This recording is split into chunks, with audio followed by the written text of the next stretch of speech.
téléspectateurs et francophones de la télévision Rangin Kamal ou bien l'Arc-en-Ciel. Aujourd'hui, j'ai un débat assez serré que peut-être va durer plusieurs parties avec Dr Atta Houdashtian.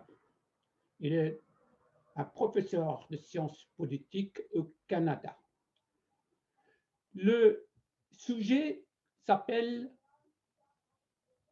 le leadership politique, un sujet assez sensé, surtout en ce qui concerne nous, les Iraniens. Alors, sur ce sujet-là, je veux demander à Dr Houdashtian, vous prenez les paroles pour saluer nos spectateurs, mais aussi donner une définition concrète, mais brève, de ce qui veut dire le leadership politique. Merci beaucoup. Oui, merci beaucoup. Donc, il s'agit d'un livre, il s'agit d'un ouvrage. Donc, c'est un ouvrage qui va être publié, qui n'est pas publié encore, mais ça va être publié, si tout va bien, à peu près dans un mois, d'ici un mois. Donc, c'est écrit en persan, c'est pas traduit encore, mais d'ores et déjà, autour de cet ouvrage, autour des thèses principales de cet ouvrage, j'ai donné quelques conférences, quelques entretiens. J'ai participé dans les débats à la télévision, BBC, 2 fois autour des thèmes de cet ouvrage. Cet ouvrage était censé être à peu près un ouvrage de 80 pages, tout simplement, parce que je partais de l'idée comme quoi il fallait pas écrire énormément, des ouvrages de 200, 300 pages de nos auteurs anciens est dépassé. Et l'origine du livre était tout simplement, consistait à un entretien avec un Iranien, un journaliste qui m'a embêté 2 fois. 2 fois, et à chaque fois, j'ai tenté de développer mon entretien, puisque c'était un entretien écrit. Donc, j'ai développé l'entretien de sorte que le premier développement de cet entretien est devenu un article. Et deuxième, j'ai développé, c'est devenu un paquet de 80 pages, je dirais. Donc, je me suis dit, c'est le moment de publier. 80 pages, c'est vraiment le moment de présenter la thèse principale, je dis bien la thèse, puisque maintenant l'ouvrage consiste à 4 thèses, donc ça a développé énormément. Mais au fur et à mesure, d'autres idées sont venues, donc puisque j'enseigne à l'université, et notamment pour les étudiants de, je dirais, master 1, master 2, j'ai développé et j'ai présenté mes idées. Il y avait des étudiants en Suisse, à Genève, mais aussi au Canada, qui étaient très intéressés et eux-mêmes, de leur côté, ils ont tenté de développer des articles à partir de mes idées qui n'ont pas été publiées, mes idées à moi, mais eux, ils ont essayé de publier. C'est ça qui m'a encouragé énormément de développer davantage. Donc, les idées de l'ouvrage. L'ouvrage s'appelle le nouveau leadership politique. Encore une fois, c'est en persan, donc traduire ça, ça paraît peut-être pas autant significatif pour les lecteurs francophones. Peut-être que je vais trouver un autre intitulé pour cet ouvrage. Mais en réalité, la thèse principale s'appelle la théorie de 21. La théorie de 21 qui pourrait être insensée, mais en réalité, c'est la thèse fondamentale, qui est, en réalité, c'est une relecture de notre époque, la thèse de 21.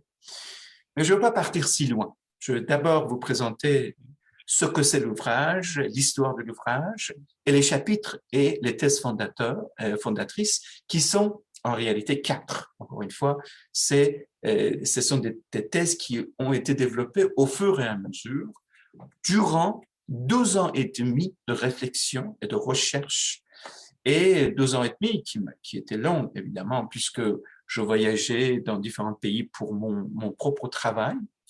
Et parfois, d'ici là, dans les amphis ou dans les classes, dans les salles limitées, j'exposais mes idées. Je voyais à quel point il y avait des réflexions à partir des étudiants de tous les niveaux. Hein. Cette fois-ci, c'était des niveaux bachelor, première année jusqu'au thèse de doctorat, les thésards, comment dire, qui ont participé dans ces débats, qui m'ont donné beaucoup d'idées, en fait. Eh bien, voilà, donc par la suite, quand j'ai terminé mon travail, à peu près je dirais 2000, je dirais l'ouvrage a été terminé avant que le Covid-19 nous envahisse. Voilà. Donc, c'était avant. Donc, c'était en réalité lorsque le Covid-19 est venu, quelques idées de ma thèse a été changées, puisque une partie de ma thèse consistait au développement futur et au développement d'aujourd'hui du néolibéralisme, et que je partais de l'idée que quand le coronavirus est arrivé, en réalité, la formation du néolibéralisme a changé. Et c'est pourquoi j'ai dû rester et prolonger un peu mes réflexions et ajouter un certain nombre de réflexions pour améliorer ma thèse et donc adapter en quelque sorte à notre rythme, qui est le rythme de la vie avec le coronavirus. Quand l'ouvrage était relativement terminé, je dis bien relativement, j'ai envoyé à mes amis. Donc, j'ai envoyé à mes amis parce que je voulais donc demander leur idée.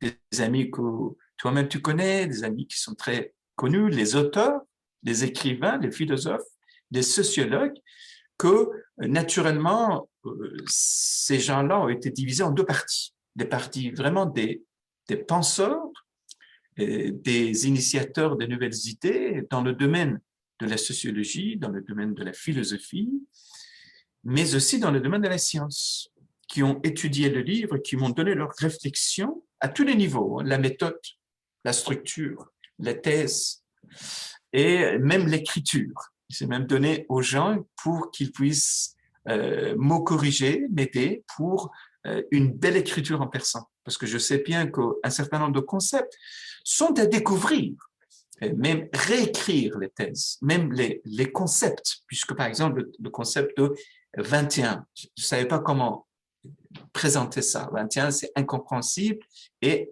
ça paraît un petit peu difficile à expliquer, mais c'est dans l'intitulé de l'ouvrage. Voyez-vous, l'ouvrage est Nouveau leadership politique et la théorie de 21.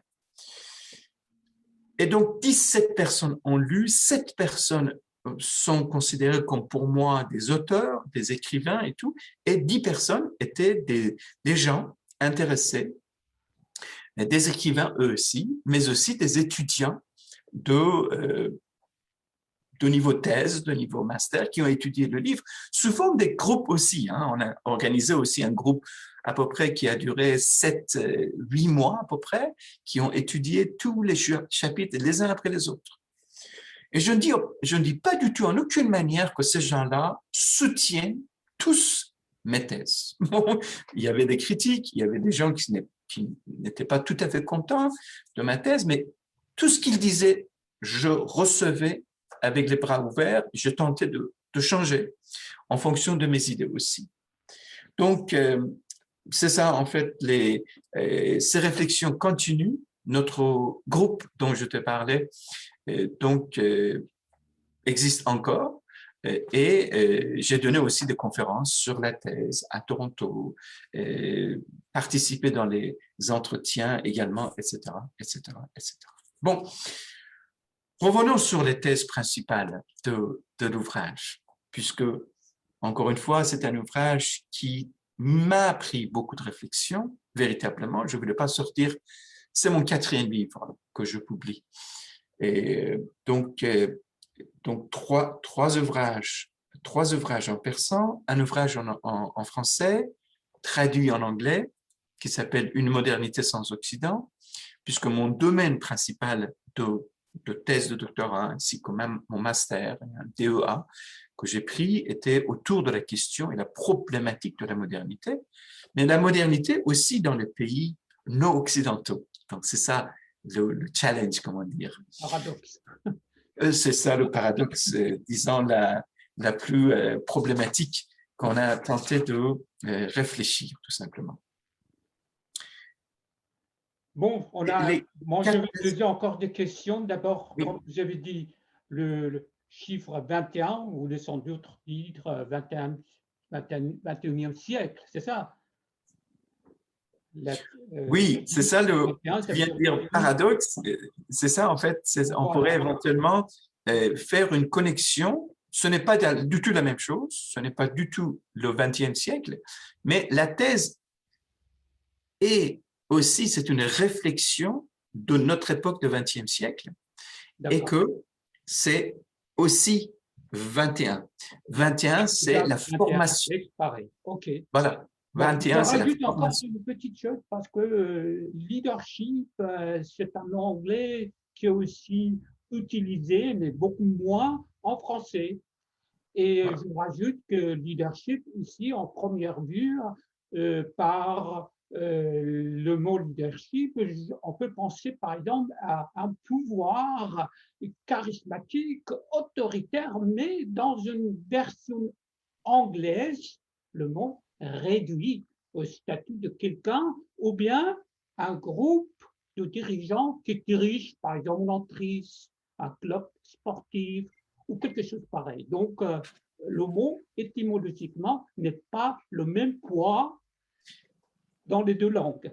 Justement, c'est atténué dans la langue anglaise, mais en français, c'est un peu compliqué. Vous avez pensé à ça, sans doute. Oui, voilà le leadership. Avant que j'entre dans les thèses, les quatre thèses, je réponds à cette bonne question que tu me poses parce que c'est sur l'intitulé. Donc, c'est très justifié la question. Et ben, le leadership, pour nous, ça donne deux sens. Un sens de leadership qu'on enseigne dans les universités, et c'est en relation avec la gestion, le management, comment ça s'organise et en quoi un leader est différent d'un manager. C'est ça. Parce qu'un gestionnaire, au moins pour partir de la langue anglaise, ce n'est pas la même chose qu'un manager. Mais qu'en France, puisque j'ai enseigné pendant à peu près une décennie en France, donc on comprend la même chose, leadership et management. Peut-être qu'aujourd'hui, ça a changé. Ouais, c'est aussi direction, c'est gestion, il y a Voilà, beaucoup voilà. de mots Donc, synonymes pour ça. on, Mais bien que on donne vous aviez écrit ça en persane, vous avez dit, c'est en la personne. langue persane que vous avez utilisée dans votre livre. Voilà, donc, Alors, cette hiérarchie, comme une structure présente dans chaque chapitre que vous allez développer plus tard, oui, dans chaque disons chapitre, que dans les chapitres, disons que le livre consiste à 10 chapitres, et les premiers chapitres, c'est vraiment la technologie, la science, l'histoire. Il n'a rien à voir avec le leadership, mais que progressivement, il aurait fallu que je puisse formuler, préparer le terrain pour que le lecteur puisse comprendre le sens et la signification de la théorie 21, qui est la question de leadership, justement, mais pas uniquement leadership, c'est la question de de toute l'organisation. façon, le leadership ou bien hiérarchie, c'est un de mots qui peut un peu faire penser les gens s'il s'agit, par exemple, d'une caserne, hein, avec une certaine discipline, ou bien c'est une entreprise avec des confins nécessaires pour mieux diriger. Alors, vous voulez dire plutôt dans un sens plus pacifique, comme par exemple ce qui se passe dans les entreprises ou bien dans les institutions politiques des pays occidentaux. Pas quelque chose qui passe dans une caserne, non? Si tu me permets, parce que j'ai commencé à présenter l'ouvrage, et si je pars là maintenant dans la direction de discuter sur le leadership, on va complètement changer le chemin de cette science. Et je propose que je continue ma ligne de conductrice pour que je puisse aller étape par étape. Dans un premier temps, la présentation de l'ouvrage, et après, je présente des thèses, et on arrive au stade d'une discussion assez profonde et assez importante sur le leadership. Dans ce cas, on va, au lieu de sauter, et on va pouvoir, quand on arrive au stade donc, de discuter sur la question du leadership, on pourra prolonger nos idées sur ce domaine-là. Et je disais que, donc, l'ouvrage, en quelque sorte, c'est une pensée l'époque. Penser l'époque. C'est-à-dire, je ne prétends pas, en quelque sorte, avoir inventé des idées formidables et tout et tout. Je prétends tout simplement reformuler ce que les gens vivent en réalité dans cette époque. En réalité, reformuler l'époque. C'est, je dirais, peut-être la même chose que, si tu connais Karl Polanyi, en 1944, a publié un livre qui s'appelle Transformation de l'époque, ou Grande Transformation.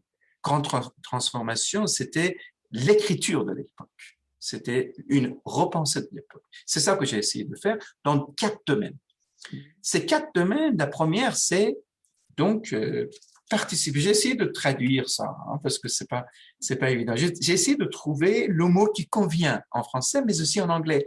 Mais je dois dire que mes sources d'inspiration au niveau de la formulation de mes thèses sont plutôt, les sources sont plutôt anglaises dans ma tête, puisque aujourd'hui, quand je suis en Amérique du Nord, mes sources sont un petit peu déplacées vers le monde anglophone. Mais en réalité, la participation massive, c'est la première thèse que je vais expliquer aujourd'hui un peu. Est-ce que vous pouvez un peu expliquer la participation massive? J'arrive. Voilà, J'arrive. parce que c'est le premier chapitre peut-être. Oui, j'arrive à cela. Voilà. J'arrive tout à l'heure.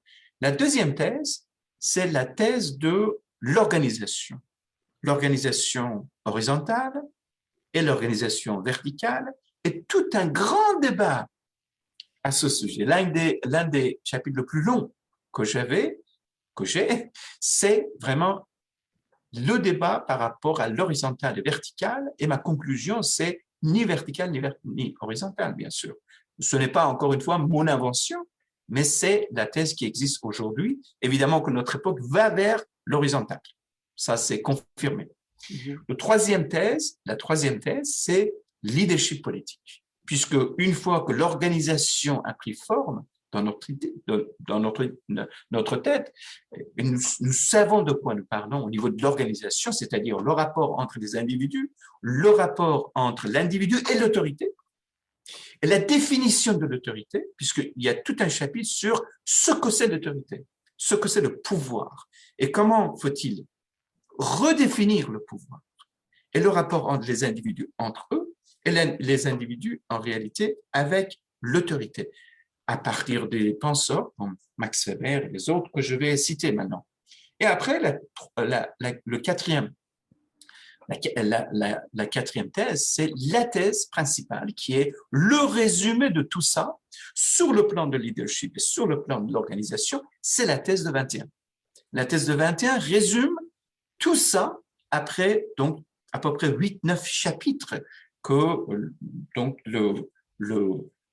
comment dirais-je, le lecteur essaie de comprendre et de lire et de me suivre, bien que ce soit parfois difficile, mais c'est là on arrive au résultat final. Maintenant, comme tu viens de me demander, à juste titre, c'est le moment que je puisse au moins, pour cette science-là, de façon très résumée, condensée, que je puisse développer l'idée de participation massive.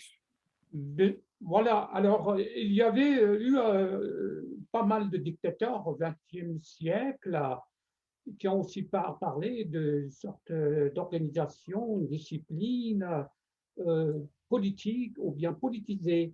Quelle est maintenant la garantie que tes idées vont pas achever à une sorte de ce qu'on avait vu, qu'on a encore au Corée du Nord, l'exemple présent, que tout sera tel que tu désires, tel que ce soit démocratique, avec la justice sociale que sans doute tu cherches aussi à travers de tes modèles-là. Oui, mais si tu me permets, je vais d'abord expliquer la thèse, parce que je suis arrivé au stade de définir la thèse, et Ok, quand la thèse est définie pour les téléspectateurs et bien pour, sûr, bien sûr. voilà, Ça sera et plus donc par la suite, je ludique. pourrais poser, puisque j'ai pas encore développé la Non, thèse, et non, par c'était la un suite, on pourrait. avertissement pour te dire ce Voilà, que des choses avertissement, dans ma tête et c'est peut-être bien, c'est les bien. spectateurs aussi, parce que le monde d'aujourd'hui a besoin, surtout quand on est iranien, hein, on a besoin d'une démocratie, d'une laïcité, de droits de l'homme, tout ça, ce sont J'arrive et à ça. sont maintenant nos désirs d'avenir.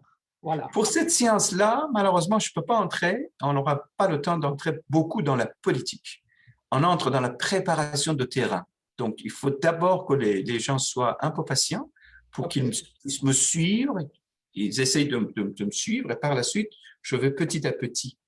Participation massive, c'est un terme que j'ai inventé et j'ai pris de deux domaines, le domaine de la physique et le domaine de la technologie. N'a rien à voir avec ce que je vais dire par la suite, mais c'est ça qui donne sens à participation et passive. Donc, c'est deux termes qui se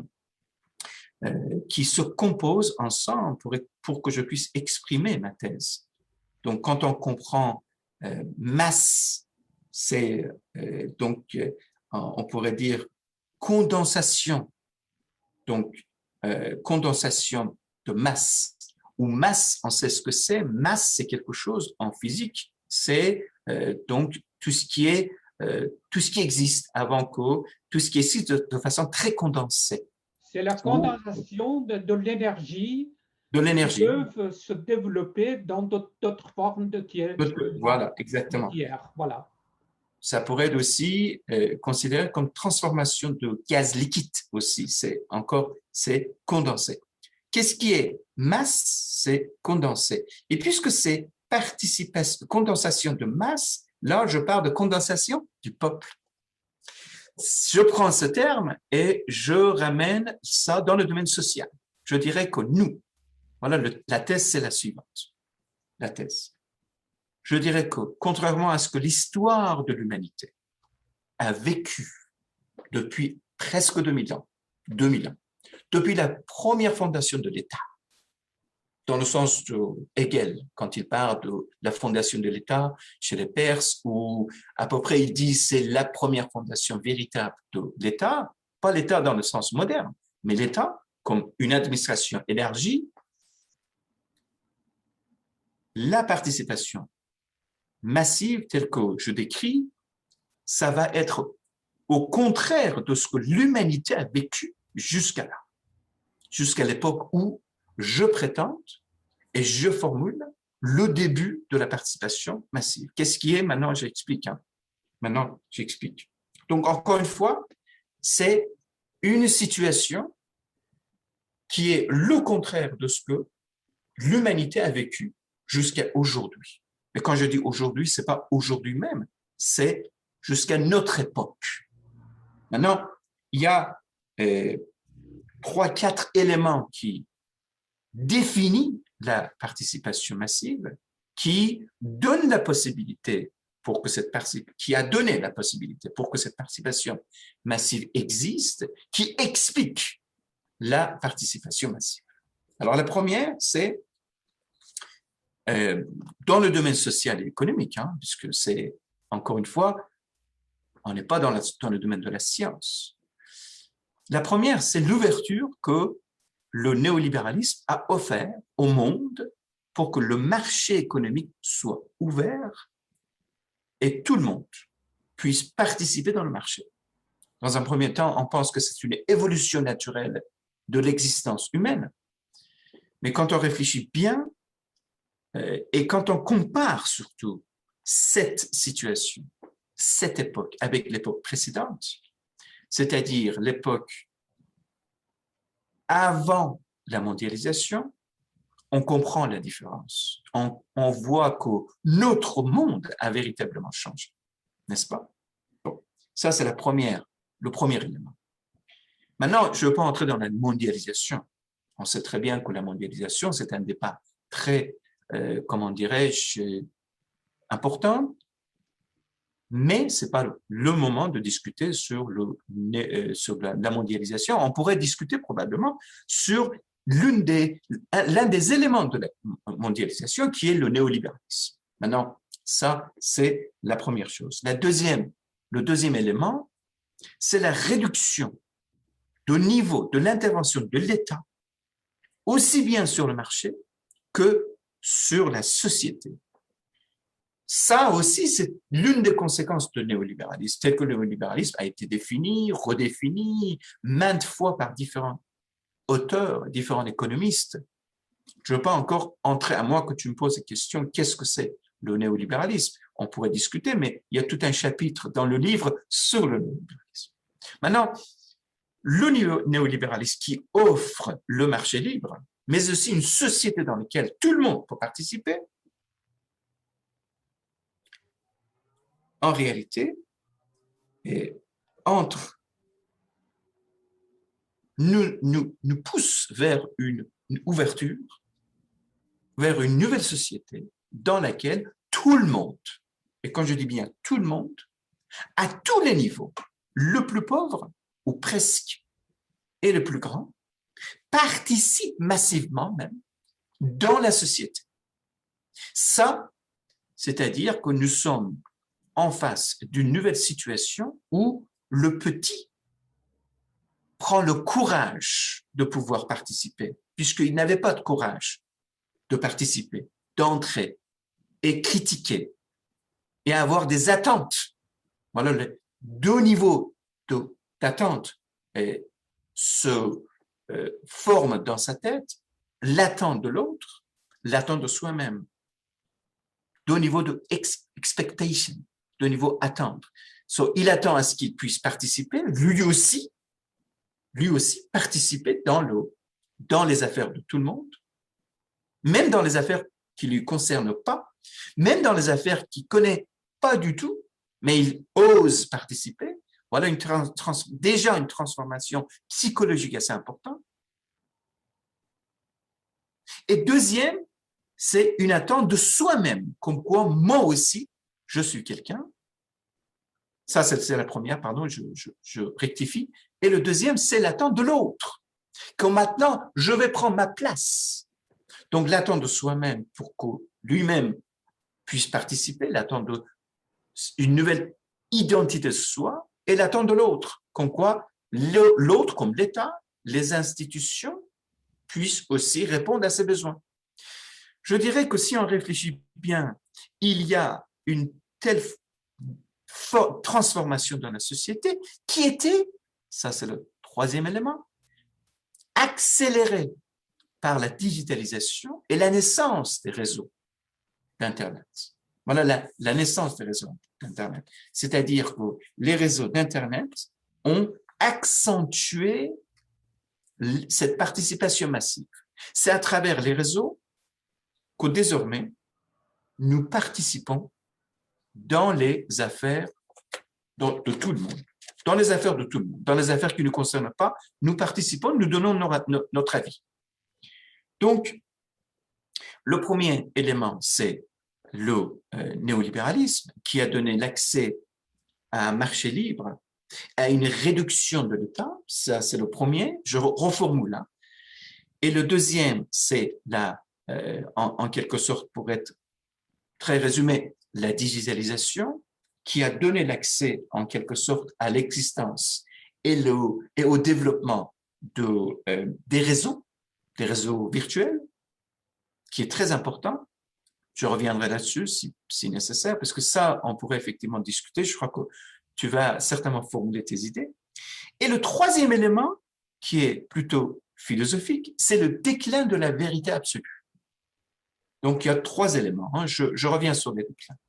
Il y a l'élément économique, social, il y a l'élément technologique, il y a l'élément philosophique. Sur le déclin de la vérité absolue, ça va ensemble avec le déclin qui a été annoncé dans les années 70 au XXe siècle, que nous allons vers le déclin des grandes idéologies. Ça va aussi ensemble, au moins dans l'ouvrage, ça a été défini, ça va aussi ensemble avec le déclin des grands récits historiques tels que François Lyotard et les autres dans le domaine, dans l'école de postmodernité ou postmoderne, redéfinit. Il dit que maintenant, c'est l'époque des petits récits contre les grands récits.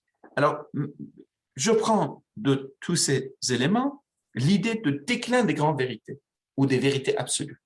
Or, la grande vérité absolue, je viens de dire des grandes vérités, la grande vérité absolue, je me corrige, c'était au fondement même des idéologies, des grandes idéologies. En quelque sorte, cette thèse de participation massive, qui est basée sur 3 éléments, encore une fois, la naissance du néolibéralisme. Est-ce qu'elle est bien ou pas? Le néolibéralisme est acceptable ou pas? Faut-il le défendre ou pas? Ça, c'est pas du tout mon idée. Hein? C'est pas du tout ma tasse de thé. Je veux pas entrer dans ce débat. Je définis la situation sans entrer sur une question morale. Est-ce que c'est bon ou pas? Faut-il accepter ou pas? Prendre une position contre. Deuxième élément, c'est la digitalisation qui crée tout un nouveau monde en parallèle avec l'État. C'est un nouveau monde, les réseaux, qui existent aujourd'hui en parallèle avec l'État. Il y a toute une série de petites thèses qui est lancée dans le 9e chapitre de l'ouvrage sur les réseaux, comment les réseaux existent. Il y a 21 descriptions sur la digitalisation et les caractéristiques de la digitalisation. 21 caractères qui ont été définis, qui va aussi ensemble avec la thèse de 20e. Hein. Donc, je voulais que tout soit conforme dans le même rythme, 21. Alors, les grandes idéologies, ici, j'entre dans le débat un peu politique, puisque c'est changement d'époque qui va être ensemble avec le déclin des soviétiques, le déclin du communisme et à la fois le déclin de grandes idéologies de toutes sortes. De toutes sortes. Je dirais même que le déclin de l'islam politique aussi va avec. On pourra en discuter davantage plus tard. Maintenant, donc, c'est des réseaux virtuels qui sont très importants. Dans les réseaux virtuels, la nature de réseaux virtuels, la nature qui constitue un monde en parallèle, et la nature est le contraire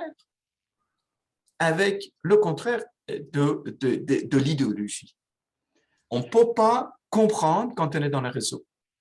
Quand tout le monde participe, l'idée de déclin de la vérité absolue, c'est-à-dire que chacun et chacune, mis à part leur origine, classe sociale, classe professionnelle, l'argent dans la poche, mis à part de genre, homme-femme, mis à part de âge, tout le monde a sa propre vérité.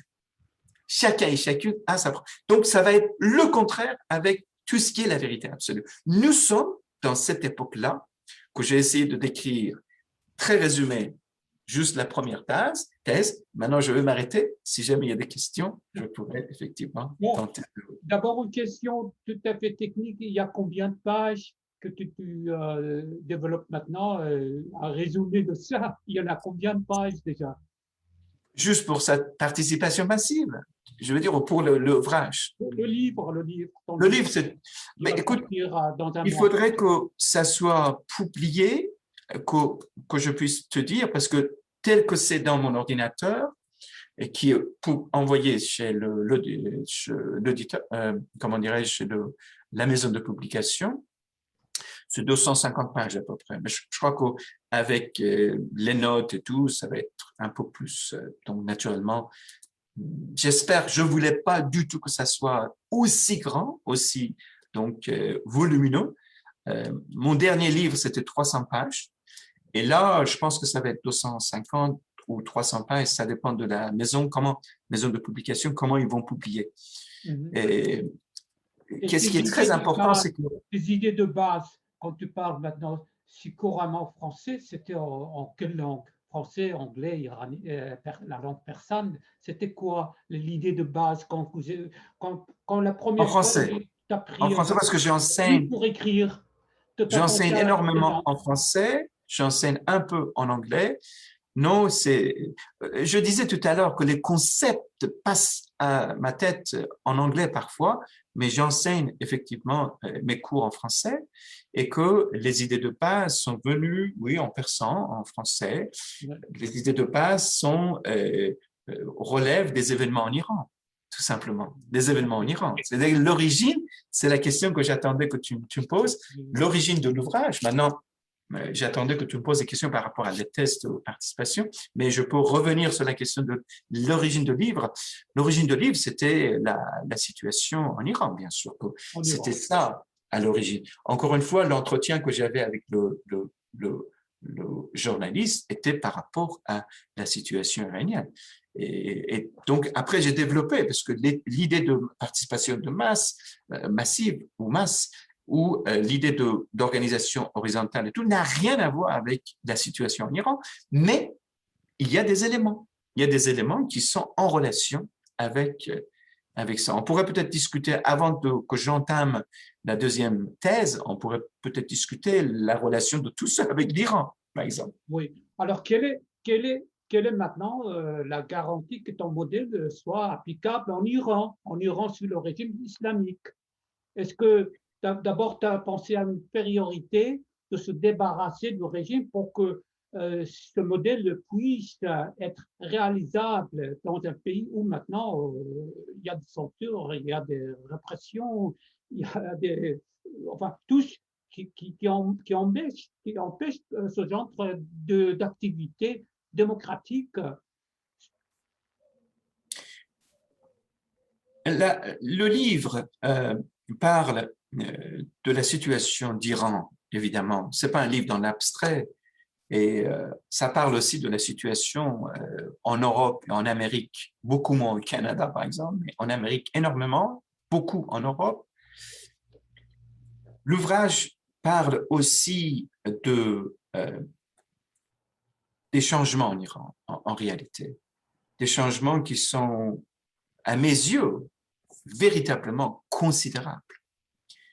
Ces changements qui ont été décrits d'une façon un peu genre sociologique, mais aussi culturelle et philosophique, parlent d'une société en plein bouleversement, mise à part, malgré le fait que la société est sous la répression politique. Maintenant, comment peut-on définir ça? Eh bien, les participations massives ou l'organisation horizontale verticale, à l'origine, quand je pensais à cette thèse, c'était pas du tout ni dans la gestion management et tout, ni dans l'idée de l'organisation en tant que telle, mais l'origine était en réalité les mouvements sociaux. En quelque sorte, ce livre, cet ouvrage, c'est un ouvrage sur les mouvements sociaux. Et j'ai inventé un terme qui s'appelle, je ne sais pas comment traduire ça, peut-être qu'on pourrait le dire comme mouvementologie. Mouvementologie, c'est-à-dire connaître les mouvements sociaux sans penser à la tête, ni l'orientation, ni les leaders. Juste penser à la structure de la thèse, à la structure. À la structure. Mouvementologie, c'est comme sociologie parle de la formation sans penser à la direction. Maintenant, quand la première fois il y avait des mouvements sociaux en Iran, j'étais véritablement surpris de voir que, par exemple, le mouvement vert ou d'autres mouvements, moi j'éteins ça, d'autres mouvements, comment ça forme. Et je disais que ces formations sont nouvelles, la formation des mouvements sociaux en Iran. Ces formations n'ont ni la tête, ni une forme pyramidale telle qu'on a vécu au XXe siècle. C'est là où mes réflexions ont commencé. C'est là l'origine de mes pensées. C'est là où j'ai constaté que ni dans les mouvements des révolutions de l'Europe de l'Est, vous voyez, dans les années 1980, 90, là où il y a une longue description dans le livre, chapitre 5 ou 4, il y a sur les mouvements des révolutions en Europe de l'Est, et ni dans les mouvements de printemps arabe. Là aussi, il y a des explications dans le livre. Et notamment dans le mouvement des mouvements verts, mouvement social vert. Et c'est là où j'ai vu que pourquoi il n'y a pas de leader unique, un leader qui pourrait donc exprimer les besoins de mouvement à la tête de ces mouvements. Pourquoi, deuxième question, pourquoi il n'y a pas d'une organisation mobilisatrice qui pourrait ramasser tous ces gens-là dans une direction définie? Pourquoi, par exemple, en Égypte? Pourquoi, par exemple, en Tunisie, que j'ai étudié, il n'y a pas une organisation qui pourrait donc ramasser ou organiser tous les mouvements différents, toutes les petites organisations, dans une organisation. Pourquoi il n'y a pas un leader? Et pourquoi l'Erbalesa, après 5 ans, a accepté, en quelque sorte, de laisser le pouvoir? Ou Havel, après 10 ans, pourquoi il a accepté? Havel était contre. Havel, après la première période présidentielle, il voulait partir, bien sûr. Il voulait partir, il voulait pas du tout continuer parce que c'est un poète philosophe. Et l'Erbalesa, c'est un ouvrier. J'ai conclu que l'époque a changé. Et si, d'ailleurs, l'ouvrage commence avec des questions de ce genre, dans l'introduction, il y a cette question. Pourquoi nous n'avons pas de leaders comme Staline, comme Mao, comme Castro, même comme Khomeini, comme Hitler même, comme Mussolini même, à notre époque? Qu'est-ce qui s'est passé? Et pourquoi il n'y a plus d'organisation mobilisatrice comme l'organisation, comme le parti bolchevique russe, comme le parti communiste chinois, ou comme des mouvements au Cuba, ainsi de suite? Pourquoi on n'a pas tout ça à notre époque? La question, c'était où sont les grands leaders entre guillemets, que j'ai appelés les leaders absolus, comment dire, dans mon jargon, et pourquoi il n'y a pas de grandes organisations, des organisations qu'on appelle, dans mon jargon, des organisations pyramidales. Et tout au long de livre, ma critique était de viser ces deux éléments, leadership politique et l'organisation politique, qui sont à la fois l'organisation sociale aussi. Donc, c'est ça, en réalité. La première constatation était l'Iran, étaient les mouvements sociaux en Iran. Regarde, par exemple, on avait 3 grands mouvements sociaux. Le premier, c'était le mouvement vert, et après, c'était le mouvement Aban, mouvement Day, sociaux. Aucune organisation ni aucun leadership. Et aujourd'hui non plus. Dans l'opposition non plus, on n'a pas un leadership. Pourquoi? Est-ce que c'est parce que l'opposition est paresseuse, ou est-ce que c'est parce que l'opposition n'a pas compris le changement d'époque? Et il n'a pas pu présenter une théorie conforme à ce changement. C'est ça ma thèse, c'est que c'est le deuxième. C'est qu'on n'a pas compris ce qui se passe autour de nous.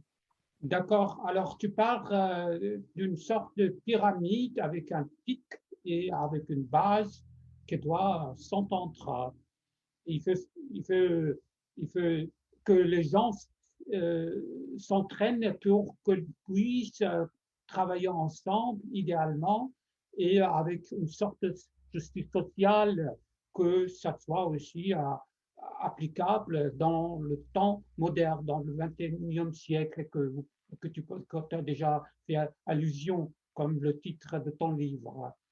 Mais quel est le rôle ici de leader? Parce que tu viens de dire que dans le mouvement vert en Iran, il n'y avait pas un leader, tandis qu'il y avait quand même, c'était M. Mousavi et Karoui. Mais les leaders n'étaient pas vraiment dans l'opposition, mais étaient pour justement garder leur régime, le même régime, éventuellement avec une certaine forme de changement superficiel, sans toucher la base.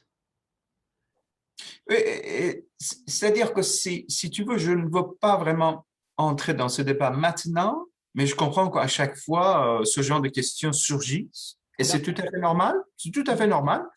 Je fais allusion et je reviens sur ma deuxième thèse, parce que je crains qu'on n'aura pas suffisamment de temps. Okay. Mais si tu veux, la nature de On a 5 minutes. leadership de mouvement vert, parce que je vais... Vas-y. Pardon? On a encore le temps, 5 minutes ou 10 minutes. Ah, d'accord. On est presque à terme de notre débat. Donc, je vais tout de suite... Oui. La critique que nous formulons souvent contre le mouvement vert et le leadership de mouvement vert, c'est parce que c'est ce qu'on dit souvent, ces gens-là font partie du gouvernement, font partie du régime. Oui, mais ma thèse n'est pas tout à fait conforme à cette idée. La critique que nous faisons, c'est qu'il n'y a pas de leadership autre que ce que nous avons vu dans le mouvement vert. Ce qui prouve ma thèse, c'est que même après le mouvement vert, on n'avait pas un leader qui ressemble ou qui ressemblait à ces deux leaders, Moussavi et Kaloun. Il n'y a pas, la scène est vide. Et j'ai essayé de formuler pourquoi la scène est vide. Et j'ai essayé de dire que peut-être qu'il y avait la possibilité, mais si un phénomène n'est pas né, voilà la thèse. Si un phénomène n'est pas né, c'est parce que l'histoire ne le veut pas. Voilà la thèse. C'est parce que l'histoire ne le veut pas. Il y a un point aussi qu'il faut considérer quand on parle de mouvement vert. C'est comme on parle, par exemple, de la justice sociale, mais il y a une assimilation mécanique qui était à tort ou à raison attachée à ce mot-là. Quand on parle de mouvement vert, tout de suite, on se souvient qu'il y avait des gens dans ce mouvement-là qui étaient dans les États, dans les gouvernements, justement à l'époque de Khomeini, qui ont commis des crimes que tu connais bien. Donc, quand on sait bien que c'est le chat échaudé craint le froid, c'est une expression. Ça veut dire que quelqu'un qui connaît déjà Khomeini et l'époque de Khomeini, quand quelqu'un comme Moussavi vient, qui veut créer encore, qui veut restaurer le temps de Khomeini, à l'époque de Khomeini, donc on a tout de suite une panique. Une panique, on ne joue pas au loup ici. On est là pour justement avoir des idées concrètes, ce qui peut restaurer la démocratie, la laïcité, tous ceux qui sont maintenant désirés par les Iraniens, par la plupart des Iraniens, et surtout aussi les femmes qui sont dans le mouvement ont un rôle, qui ont un rôle très, très considérable. Alors, toi encore, le temps, 5 minutes, peut-être faire encore une... De toute façon, on va continuer ce débat dans d'autres émissions, c'est sûr, parce qu'on ne peut pas abréger tous ces éléments que tu viens de me dire, plusieurs thèses, beaucoup d'éléments sociaux, éléments économiques, éléments philosophiques, sociologiques, tout ça, on a besoin à ce temps pour développer, pour mettre sur les tapis l'un après l'autre. Sinon, on ne peut pas vraiment on peut pas s'aboutir à une conclusion. Mais toi, 5 minutes pour justement résumer encore tout ce que tu as dit, tout ce que tu vas rajouter. Vas-y. Ben, la deuxième thèse, ce ne sera pas le résumé de la première, c'est tout à fait une deuxième thèse, une autre thèse qui consiste à la question de l'organisation. Bon, je pourrais résumer ça pour une période de 5 minutes, je pourrais en parler. Que, pour clarifier l'idée principale, c'est que pendant très très longtemps, la formation des organisations était plutôt verticale, c'est-à-dire la forme de pyramide était en réalité dans c'était la forme de ces organisations. Toute l'histoire de l'humanité encore, je reviens là-dessus, toute l'histoire de l'humanité, présentée dans le domaine de la société, dans le domaine de la politique, mais aussi dans le domaine de la pensée, une forme pyramidale. À la forme pyramidale, pour moi, le pyramide est donc effectivement tout un grand chapitre.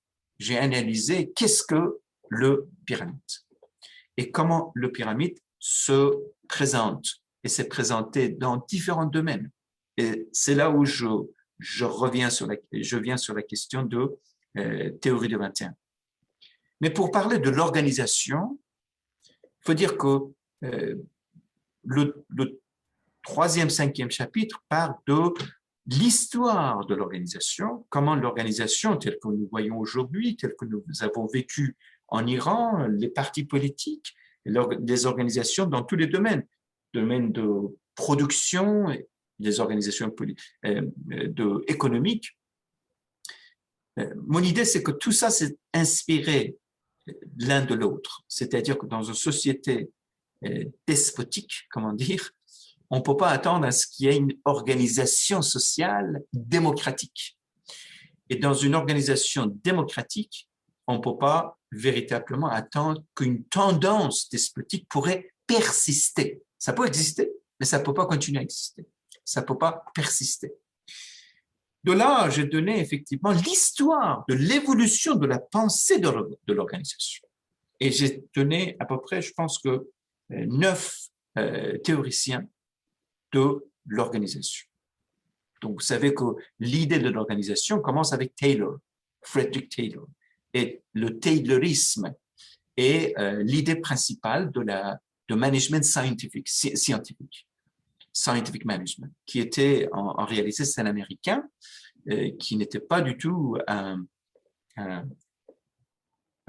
investisseur, c'était juste un théoricien. Mais ses idées étaient au fondement même de toute organisation nouvelle de 18e et 19e et 20e siècle. Après, c'est Ford que je parle, Ford que nous connaissons, et après, c'est Henry Fayol, qui est un Français cette fois-ci, qui définit l'organisation sous différentes formes, qui donne à peu près une série de caractéristiques de l'organisation, comment ça s'organise, l'organisation se définit. Après, je parle de Woodrow Wilson, qui était le président des États-Unis, mais c'est lui qui parle de public administration, et c'est lui qui parle de l'administration publique, pardon, et c'est lui qui parle de la séparation de la politique de l'administration. Voyez-vous, on voit la même chose en France, également cette séparation qui est à l'origine d'une sorte d'approche laïque à la question de l'administration. C'est très important. Après, je parle effectivement de Max Weber, qui définit la procratie telle qu'il fallait pour l'époque, pour son époque, à lui.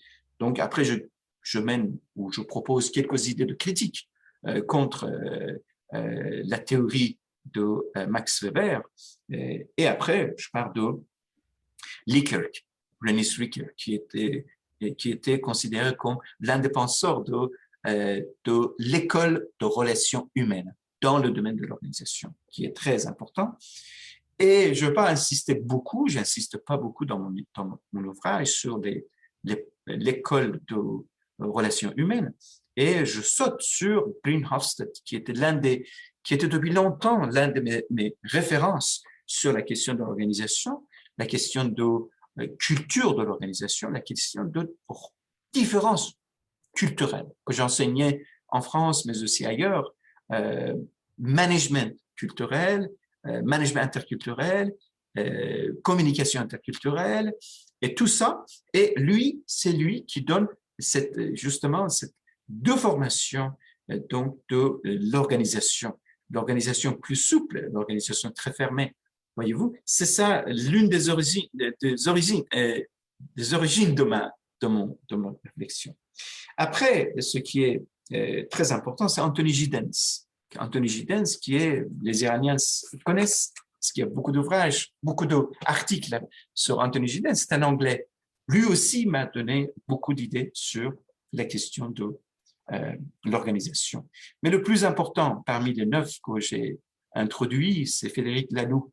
Peut-être que les téléspectateurs savent qui c'est Laloux. C'est un best-seller, c'est un Belge qui parle anglais comme un Américain, qui définit, je pense que la prochaine fois, si vous avez le temps, ou nous avons le temps, je définis sa pensée parce que c'est tellement, tellement révolutionnaire et effectivement, ces pensées sont à l'origine d'un certain nombre de bouleversements par rapport à la question de management et l'organisation et la visée de l'horizontal contre le vertical. Je peux terminer ici, puisque je sais que le temps est limité.